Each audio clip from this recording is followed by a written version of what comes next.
Chapter 6, Section 1, Area Between Curves. I'm your host, Dr. D.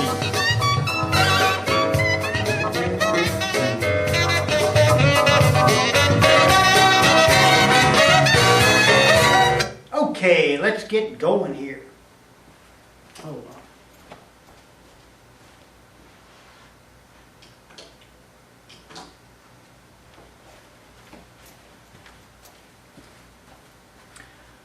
Okay, so we're no longer just concerned with the area between a curve and the x-axis.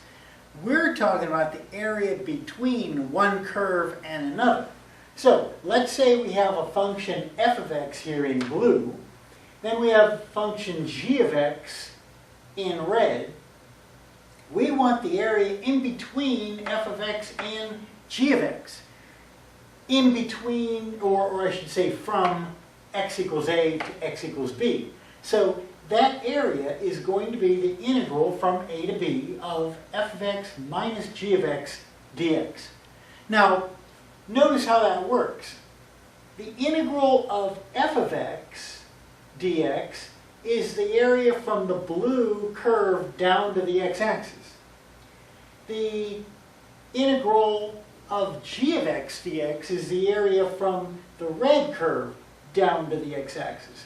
So if I go blue minus red, then I'm getting the area in between here. And I'm going from A to B, so those are my limits of integration. Now, there's another situation that we're going to have, and that is where we've got functions of y. So notice if, let's go back to the functions of x real quick here. Notice our rectangles here are vertical. We have infinitely many vertical rectangles, and so the rectangles are dx thick, and they're f of x minus g of x tall. Now, in the second example, our rectangles are horizontal. So each rectangle is dy thick, and they're f of y minus g of y tall. And now, notice one other thing is when I want to know height, where it's going vertically, I go top minus bottom. So my integral goes from left to right of top minus bottom, from a to b of f of x minus g of x.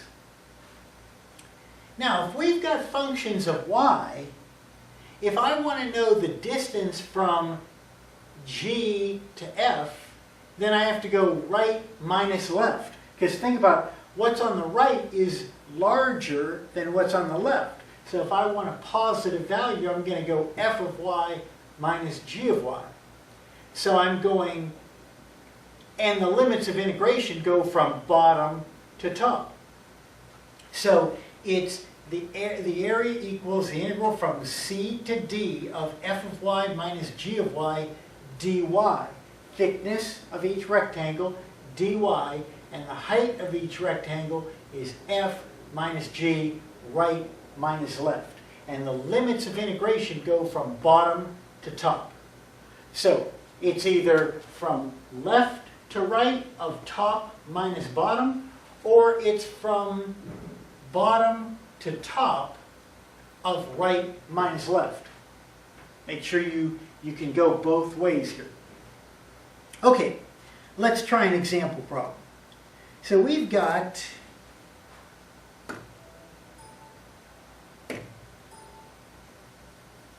okay, my first curve is y equals e to the x.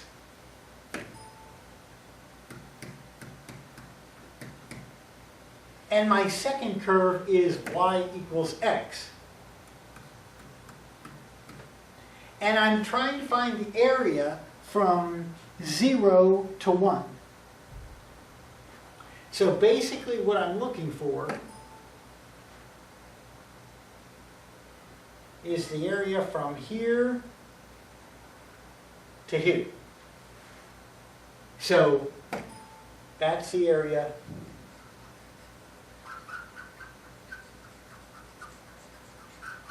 right in here. Now, in this entire chapter, it's going to be essential for you to sketch the curves so that you know what you're doing. Because you need to know what's right, what's left, what's top, and what's bottom. In this case, it's really simple, but I want you to get in that habit of drawing out the the curves every single time, and then you identify the rectangles.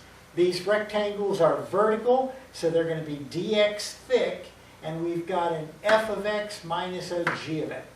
So the area will equal the integral from 0 to 1 of top minus bottom times the thickness of dx. So this is really simple. The integral of e to the x is e to the x. The integral of x is x squared over 2. And we're going from 0 to 1. So that means we just go e to the first minus 1/2. Now, you would think, oh, it's a 0, so I don't need to bother with that. Yes, you do, because e to the 0 is a value other than 0.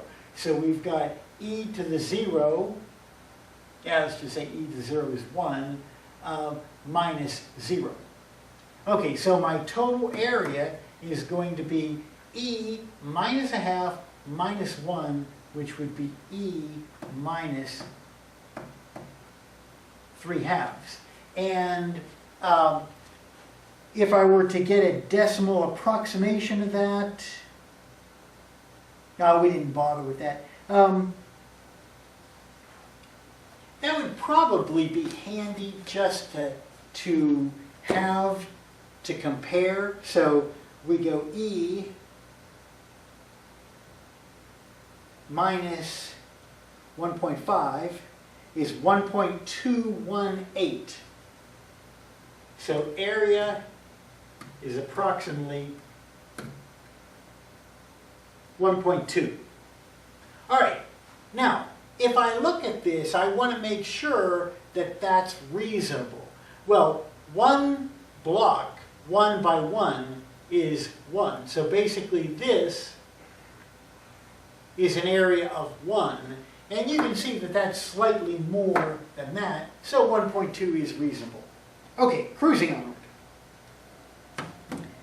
Okay, next example, we've got two parabolas. So we've got y equals x squared and y equals 2x minus x squared. So let's just do that. Get rid of this. Get rid of this. Come on.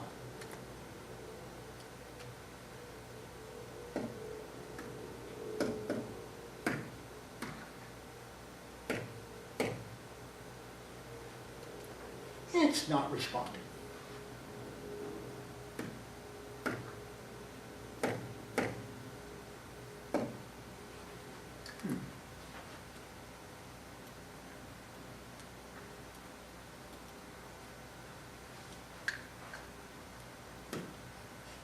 There we are.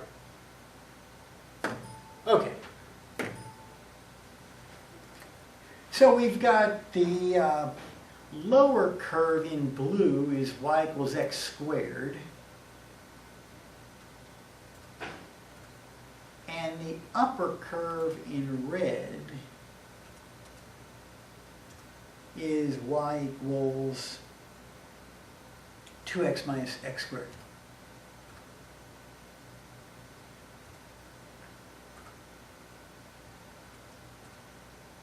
All right. So we're looking for the area between those curves. Now, they didn't tell us from what to what, but what we need to do is find out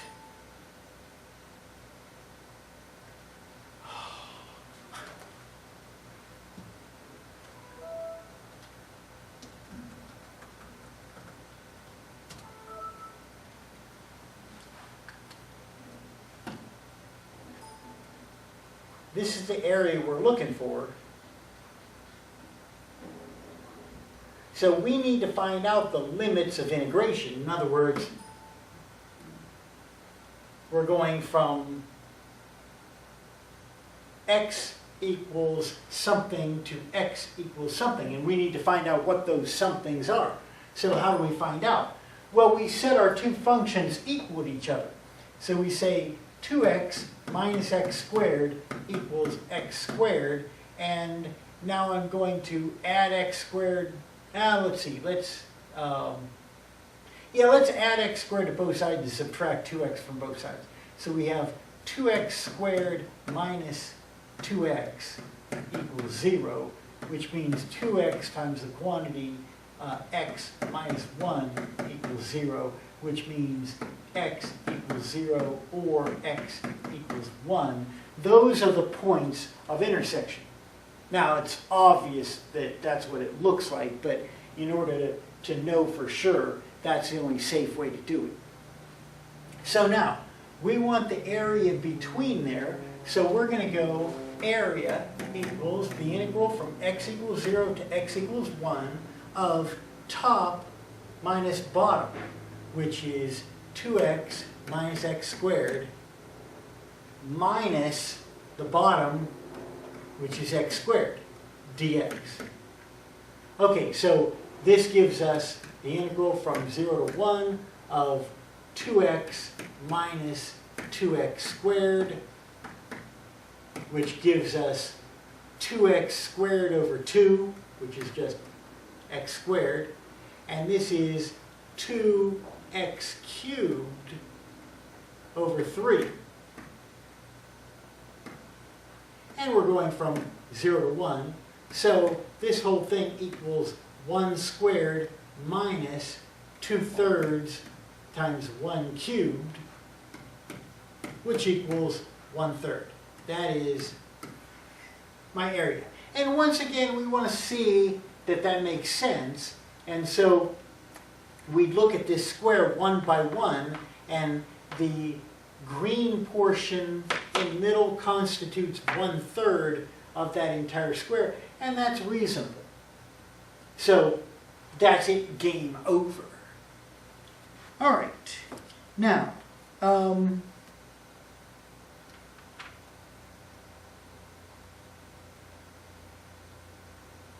let's take a look at all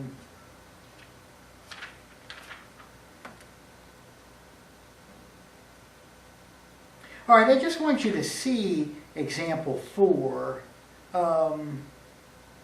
Example 3 is similar to what we just did, except the functions are too complex to find the point of intersection algebraically.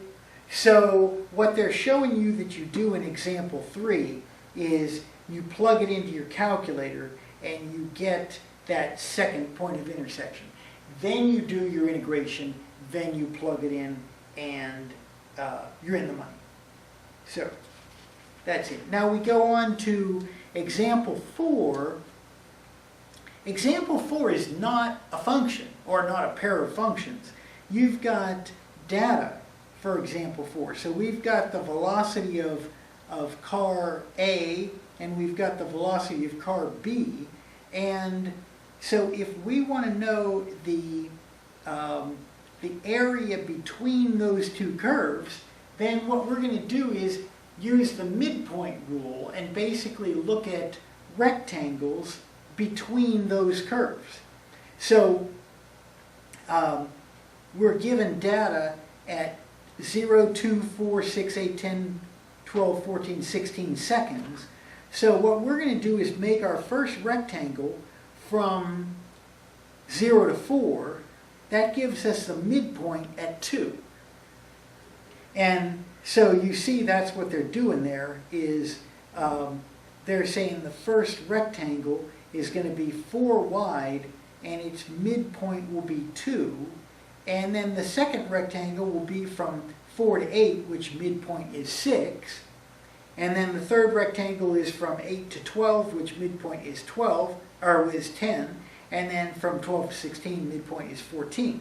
And so you can see they're just adding up the areas of those rectangles and realizing that this is just an approximation, not an exact value. Now, what is the area under the curve of velocity versus time? It's distance. Okay, so what's the distance mean with respect to these two cars, A and B? That's the distance between the two cars. So car A is going faster than car B at all times, so that means the further you go, the more distance car A spreads in front of car B. All right, now let's move on to example 5. Y equals sine x and y equals cosine x are our two curves now.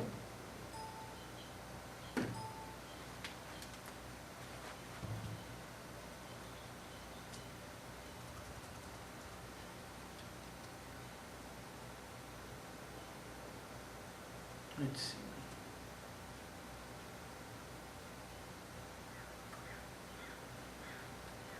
So we're making red the cosine and blue the sine.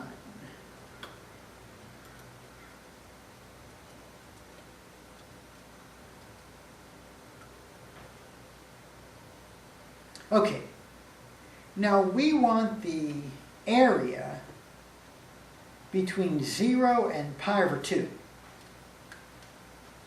So from 0, let's actually 0 e a little bit here. Yeah, this is better. Okay, so I'm looking for the area here between 0 and pi over 2, which is approximately 1.57. So, let's see. Yeah. Oh, wait a minute, I'm sorry. 1.57 would be right here.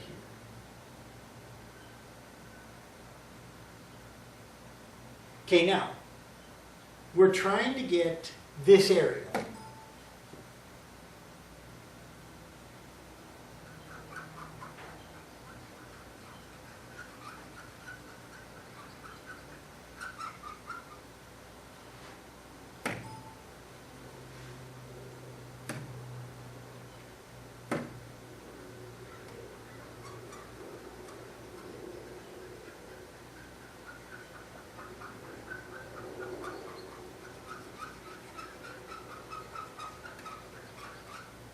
Okay. Now notice the first area, the cosine is above the sine, and the second area, the sine is above the cosine.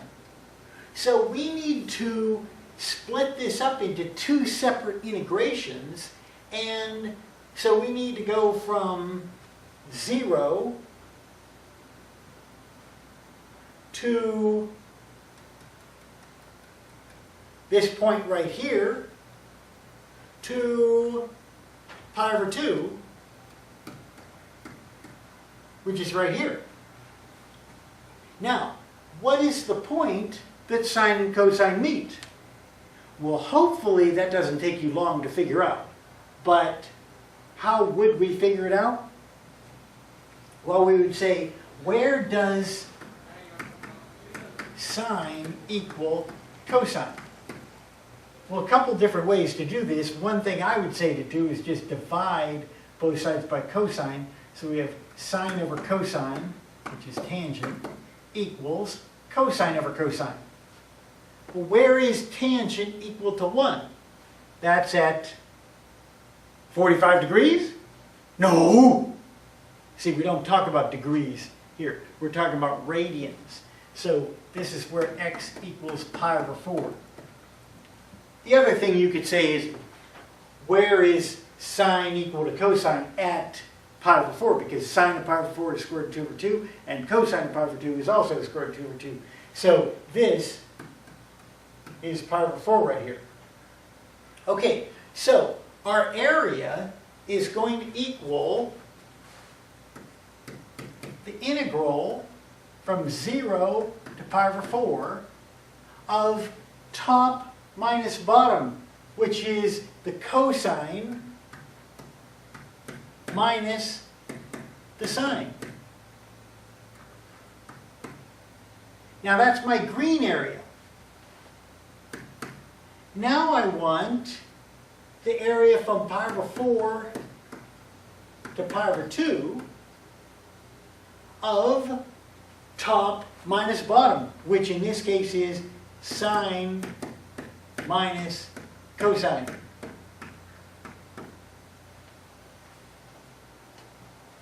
Now, one thing that you should remember is since sine and cosine are both periodic functions and they're pi over 2 out of phase from each other, basically the green and the yellow are equal areas. And so we could do the whole thing saying this is 2 times the integral from 0 to pi over 4 of cosine x minus sine x.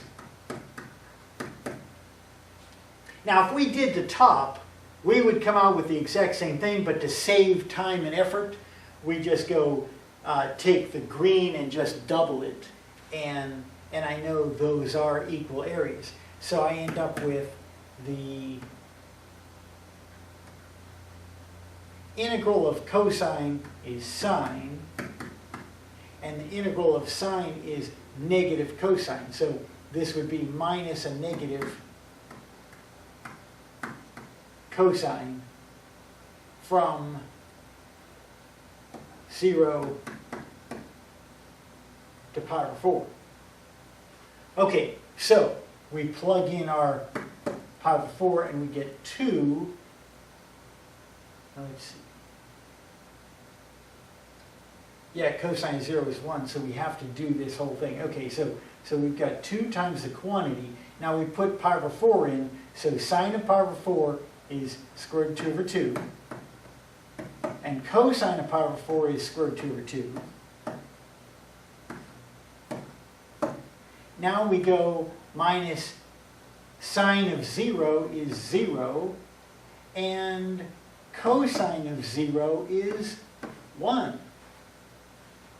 Okay, so notice the 0 didn't just get disregarded. It became a minus 1 basically. So we've got square root 2 over 2 plus square root 2 over 2 is square root of 2. So this is 2 square root of 2 minus 2. Or we could say the area equals 2 times the quantity square root of 2 minus 1.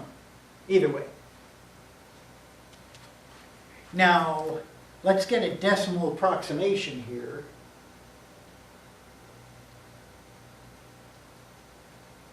That ends up being 0.828.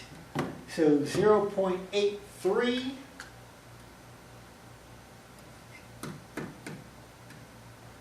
So approximate area is 0.83. Now, let's see if that makes sense.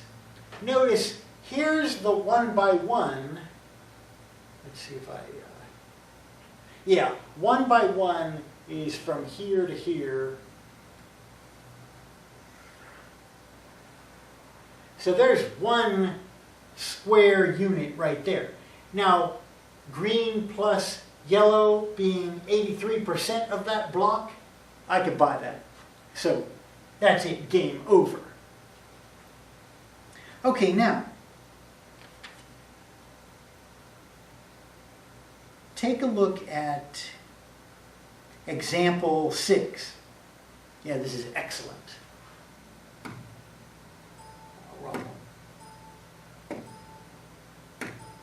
Okay, so example 6, we have the line y equals x minus 1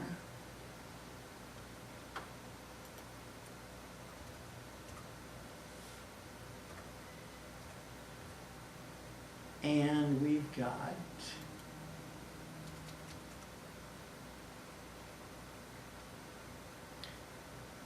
y squared equals 2x plus 6. Oops.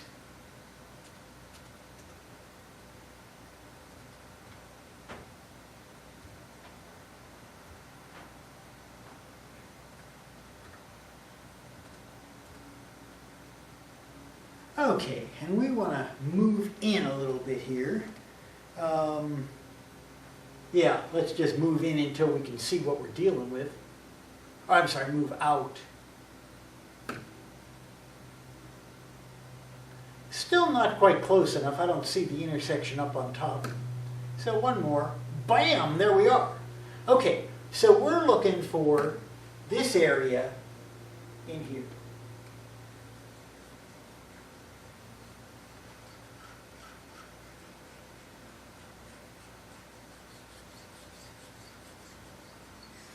Okay, that's our area that we're looking for. Now, notice something.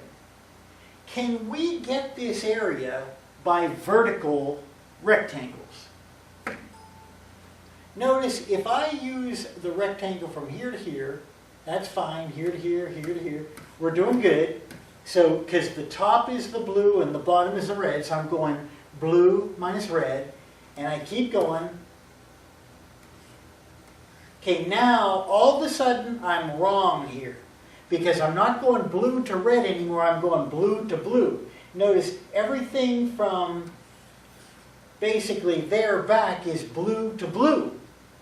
So you can't just go the blue function minus the red because you have a point that it's blue to blue and that's a major mess. So you'd really have to redo this blue function. You couldn't call it y squared equals 2x plus 6. You'd have to call it y equals positive square root of 2x plus 6 up here and negative square root of 2x plus 6 down here. It would be unbelievably messy. So we don't even like that. So we cannot use vertical rectangles because vertical rectangles do not give us blue to red every single time. But horizontal rectangles do. Notice, if I draw my rectangles horizontally, every single rectangle is going to go from blue to red, even down past the vertex of the curve. So now I've got my horizontal rectangles. What does that mean? That means the thickness of each rectangle is no longer dx, it's dy. So now I have to do the integration as functions of y. Well, that means I need to change. See, I have y is a function of x here, and y squared is a function of x here. So I need to change this to x is a function of y for both of them. So my top curve is x squared, or y squared equals 2x plus 6. Let's just go over here and say, okay, that means 2x equals y squared minus 6, and divide through by 2, so x equals 1/2 y squared minus 3. So this is my blue curve now, is f of y equals 1/2 y squared minus 3. Now that is an x. Notice f of y is x, but the function is in terms of y. Now, the red function, I have to do the same thing. I need to get x.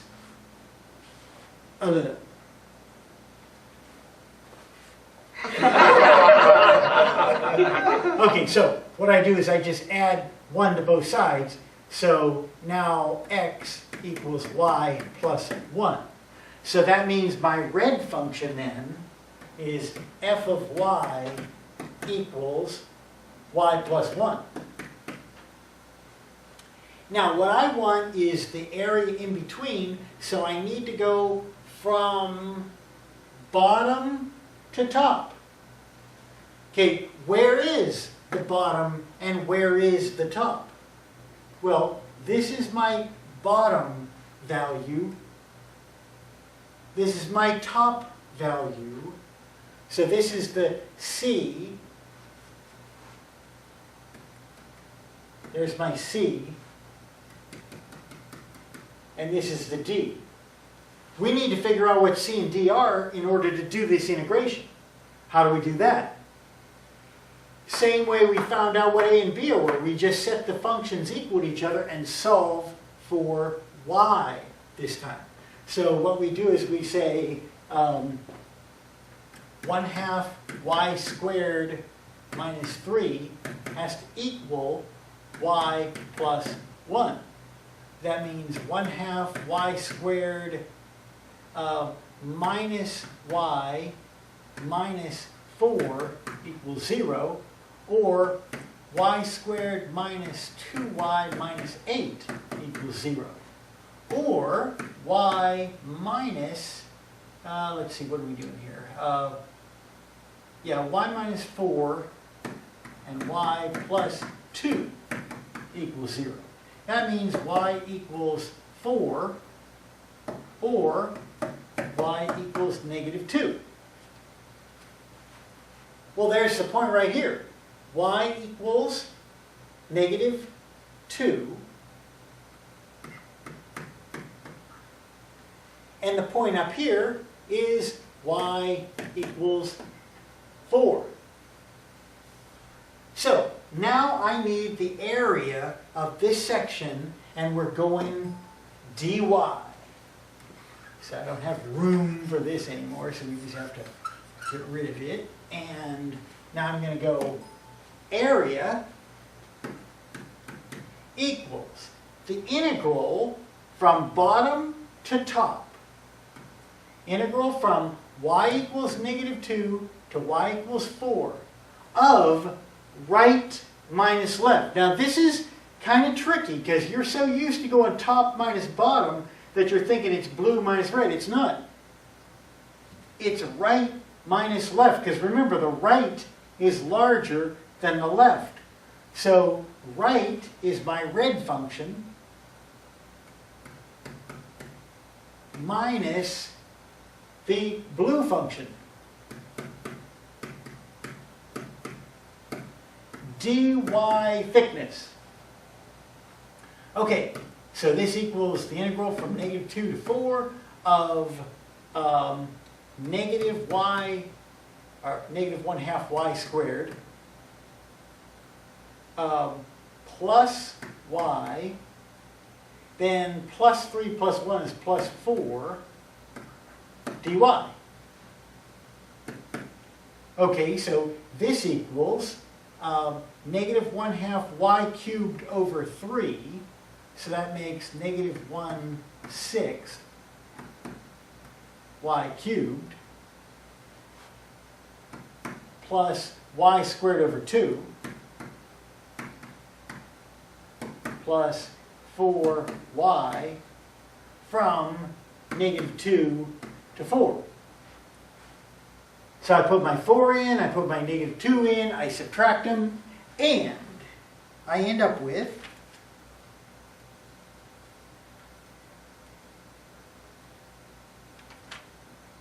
I end up with 18.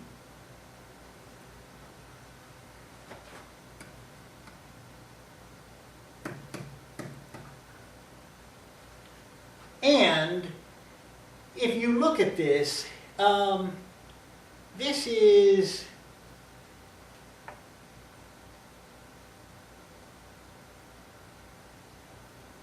a 2 by 2 here.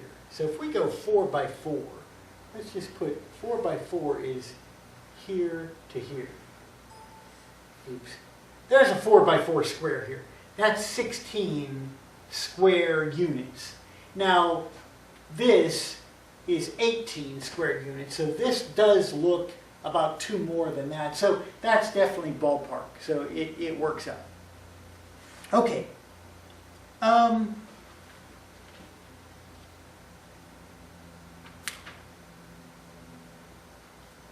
that's it. It's as easy as that. Have fun with these.